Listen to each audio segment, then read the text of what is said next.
On the launch of most games, two camps will start to form, but no game better showed this off than Starfield's release. You have one side that is extremely hyped to play it, and another who hates it for it being a Bethesda Game Studio game and an Xbox exclusive. Now this video isn't actually about Starfield, but in fact is around the mindset that a lot of people have when walking into new game releases.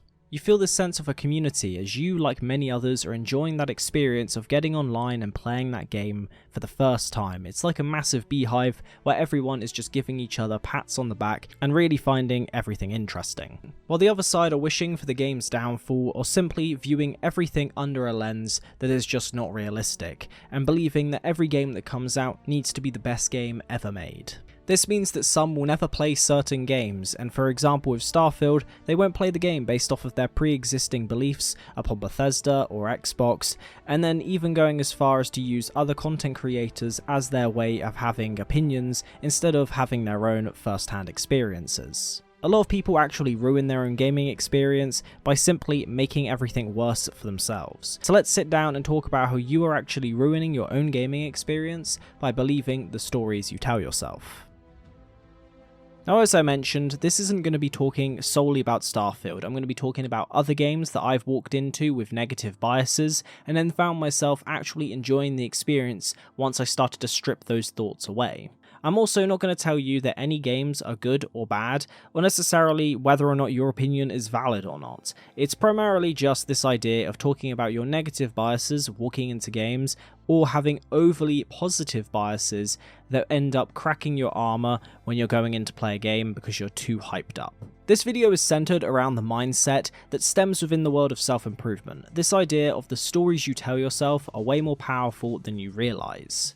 If you believe that you aren't worth listening to, then you might never start that YouTube channel you wanted to make. If you believe that your writing isn't good enough, then you'll never actually have the confidence to finish and try to publish that book. If you believe that you're simply not worth trying to improve in the first place, you'll end up stuck in the current way of life that you are. So by changing the way that you think, more importantly, the stories that you believe about yourself and the world around you, which will then lead to an extreme change in your life and outlook on everything around you. An example from a recent journaling session of my own, I was thinking upon this idea of a rainy day. For many of us, we end up connecting the idea of rain with plenty of negatives. We look at it as a depressant, and we end up looking at it as a sole negative experience. But simply put, the rain is the rain. It isn't actually that bad, and in many scenarios, it is actually good for the world. So instead of viewing the rainy day as a bad thing that can end up ruining your day's experience because you weren't able to go do that thing,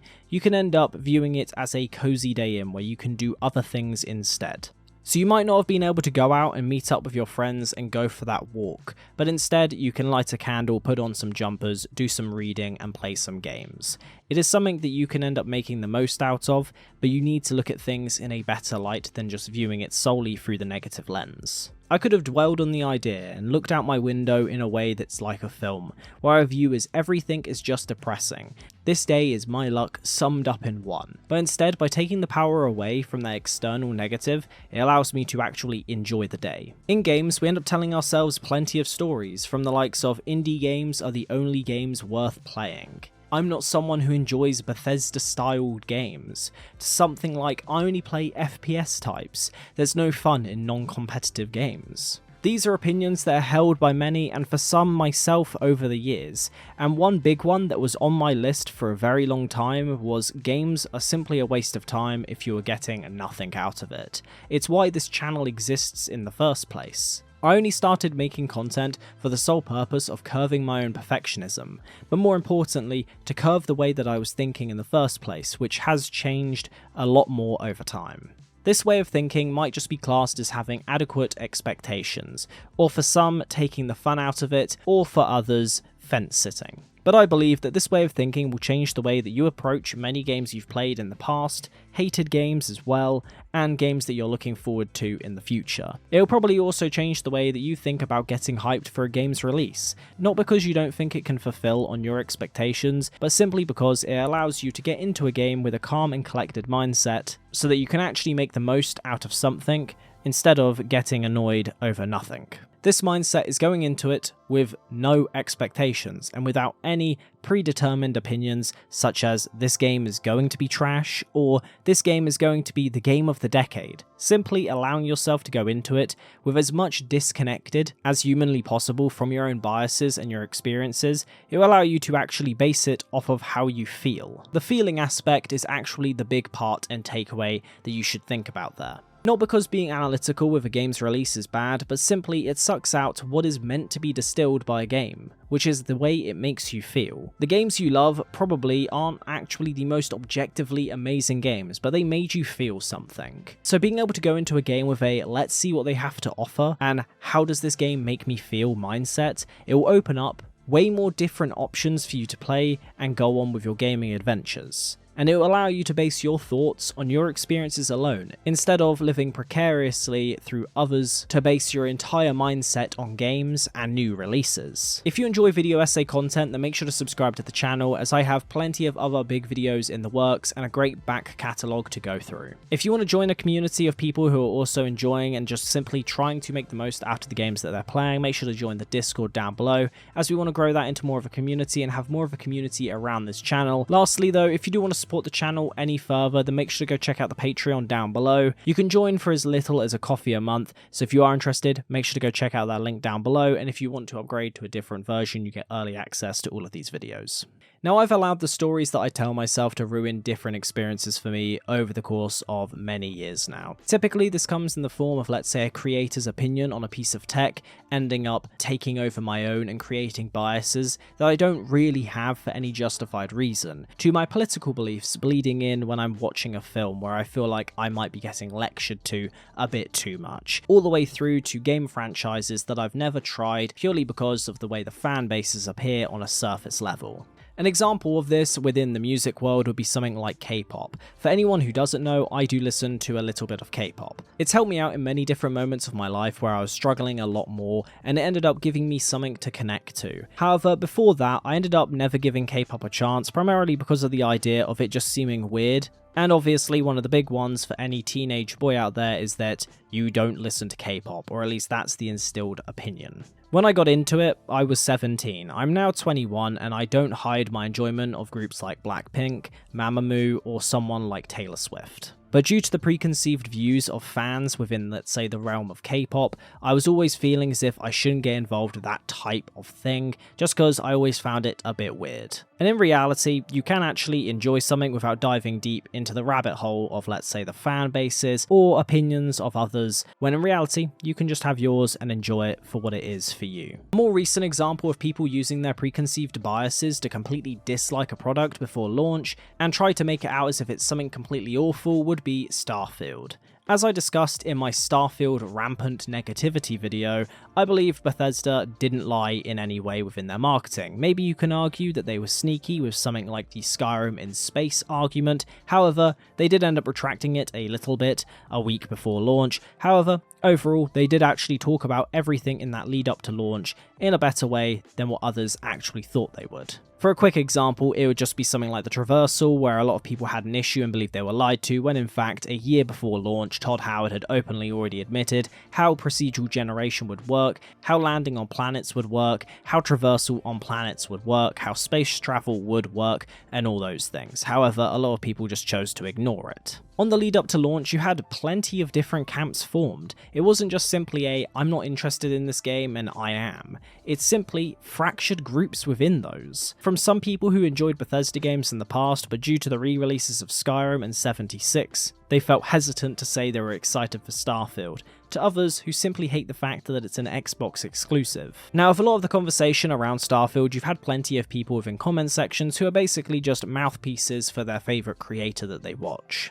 As if you ask the average person why they hate Bethesda, their simple response will be, Bethesda is bad because 76 wasn't good and it was broken entirely on launch, which is a fair enough critique. The Creation Club was bad because the original overpriced mods and the access to it was a bit all over the place. And they also believe, generally speaking, that mods should be free. And lastly, it is just this idea of obviously Skyrim being released 4 times within a decade. You can obviously argue that that is straw-manning the argument, however that is probably the best overall summary, generally speaking, to why people dislike Bethesda, people complain about their marketing, and the big one is typically the Skyrim re-releases instead of making something new. All of those arguments, as I mentioned, do have surface level validity, however in my opinion I do believe Bethesda are an over-hated company, as I talk about within the rampant negativity video, as a lot of people's opinions on Bethesda on the lead up to launch of Starfield is in my opinion people believing the hype that wasn't actually created by them, but was simply created by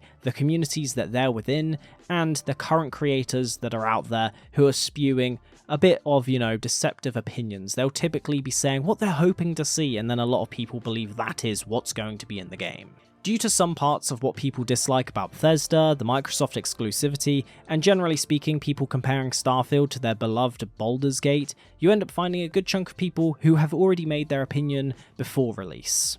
You had comment section after comment section of people saying how awful the game will be, how bad the open world looks, or just complaining about every small little detail that most people wouldn't care about. What this led to was a load of controversy around this game's release that it really shouldn't have. It's just a game. Secondly, it led to a lot of people automatically dismissing a product that they might have actually enjoyed if they had their own opinions instead of having a load of negative preconceived notions about a game before launch. An example for me would be something like Saints Row 3. I'm someone who grew up playing Saints Row 2 and absolutely loved it. However, what I had always heard from people who loved Saints Row 2 is that this game was definitely not Saints Row 2. It delved a bit too deep into the comedic aspects and started to take itself less seriously. And to this day, I do hold the view that the second game is vastly better than the third game. However, I don't think the third game is awful. And the reason for that is because around a decade ago, some random month it ended up on Games with Gold on the 360, so I chose to give it a go. I was expecting to dislike the game and I went in with, generally speaking, notions of dislike. I wasn't enjoying a lot of the experience originally, however eventually I started to allow that seriousness to just fade and I started finding the game to be pretty fun.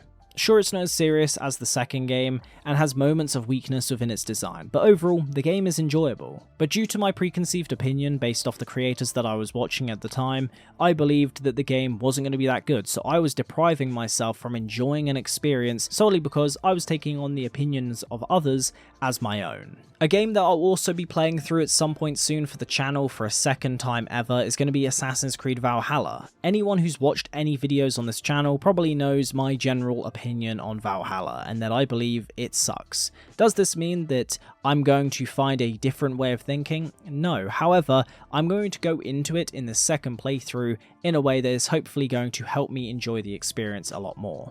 I'm going to try and put my own opinions aside of what Assassin's Creed is meant to be and play it as a Viking experience. Does that mean that you should, generally speaking, forgive Ubisoft for abandoning their core fanbase? No, I simply think that this means that I'm going to try and play the game in the way it was intended to play and see if I actually enjoy it at that point. Another game that I put off for a very long time was Red Dead Redemption 2, which is now one of my favourite games I've ever played, and I only gave it a shot in 2022. The reason for that is that I had heard that it was a slow game. From everything that I had seen, loads of people were calling it one of the best games ever made, but it's incredibly slow. Another issue that I had with the game is that when I played the first game when I was a child, I didn't enjoy it a single bit.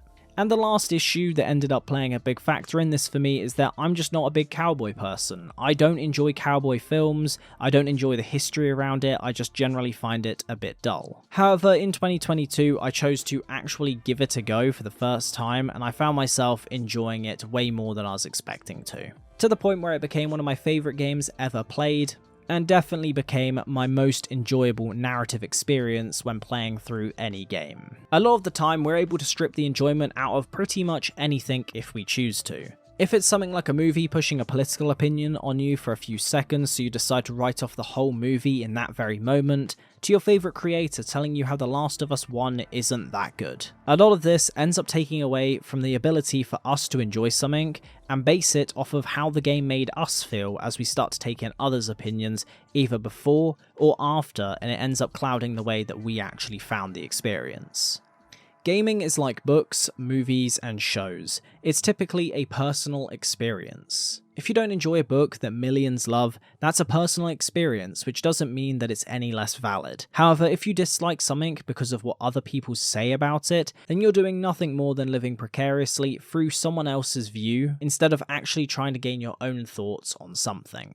I don't want you to take this video as me trying to tell you that you shouldn't watch your favorite creators, or that you shouldn't enjoy other people's opinions and take them on, as obviously that would be insane and I wouldn't have a job. But what I am saying is that instead of giving out your opinion on something that you haven't experienced, and there go tainting others' thoughts on it based off of something that isn't fully factual, maybe try to just not give your opinion on everything. The main point of this video is just trying to explain this idea that the stories you tell yourself in the lead up to games, from something being too childish, weird, or boring, is simply you rationalizing not trying something without much cause. A quote that I think works really well here is a Chris Williamson quote. He definitely didn't intend it to be used in the context of games, but here we go. The cynicism safety blanket. Cynicism is a guarded response which sets yourself up against disappointment. Its role within the system is to protect you against experiencing anything bad. It is a preemptive strike against a perceived threat. If I tell myself that all women are bad, then I am less likely to seek out a relationship with a woman, and in consequence, I am never going to feel the pain of rejection. If I tell myself that everything is shit, or that things will never get better, then I am excused of ever having to try at anything. It's more comfortable to be fatalistic and call it pragmatism. The cope is framing hope as pathetic and embarrassing, and optimism as delusion. It's sour grapes at an existential level. If everything sucks and everyone is horrible, and reality is disappointing, and you know that for a fact, then the people acting like things can get better are dumb, delusional, and the problem. The upside of never trying is never having to feel the pain of failure. And in our instance of games, the pain of failure is simply feeling as if you actually enjoyed something you previously thought you would dislike, or losing a couple of hours on a game that you didn't actually enjoy when you were probably going to just play ranked CSGO anyway, where you were going to lose an hour and a half of your time. The takeaway from today is simply go into games with more of an open mind. Try to remove as much negative bias as possible, as if you walk into Starfield with the impression that the open world is going to suck, is going to be boring, and the combat is going to be clunky and useless, and on top of that, the game's made by Bethesda, so that means it's awful, then you're just going to end up finding ways to justify and rationalize that way of thinking when you're playing, instead of actually trying to experience something without bias, which means that you could end up liking something that you previously tried to connect to disliking tons. Overall, my intention with this sort of video is more kind of joining a lot more of videos together of kind of this idea of enjoying the experience and how a game makes you feel. I've discussed this in other videos before, how I believe that the feeling of a game is way more important than the technicalities. Like, in my opinion, if a game runs at 30 FPS locked, but you enjoy the experience and you are having fun, that's way better than the game being as it is, and then at 60 FPS. That extra 30 FPS really isn't going to change that much of the experience for you if you were already not enjoying the game. So instead of looking at everything through this negative lens and believing that the games that you're playing are going to be awful, or believing your creator's opinions on every single little thing, even myself, you might actually find yourself enjoying a game instead that you never thought you would have. So try to rethink the stories that you tell yourself that are ruining your gaming experience, and more importantly, just try and enjoy the experience. Focus on the way that a game makes you feel instead of every single little technicality going on. With that all being said, if you guys did enjoy this video, make sure to leave a like, do subscribe for more content on this channel. I should have my next bigger video essay out pretty soon, maybe in the next week or so, and that one there will be about relaxing games. So if you are interested in that, make sure to leave a like, do subscribe for more of that coming up in the future. If you want to support the channel any further, you can always check out the Patreon, it will be all linked down below. And if you want to join the Discord community, that again is down below. Hopefully we'll be doing a little bit more within the Discord at some point in the future, but with that all being said, I'll see you guys in the next one. Have a good one, see you later.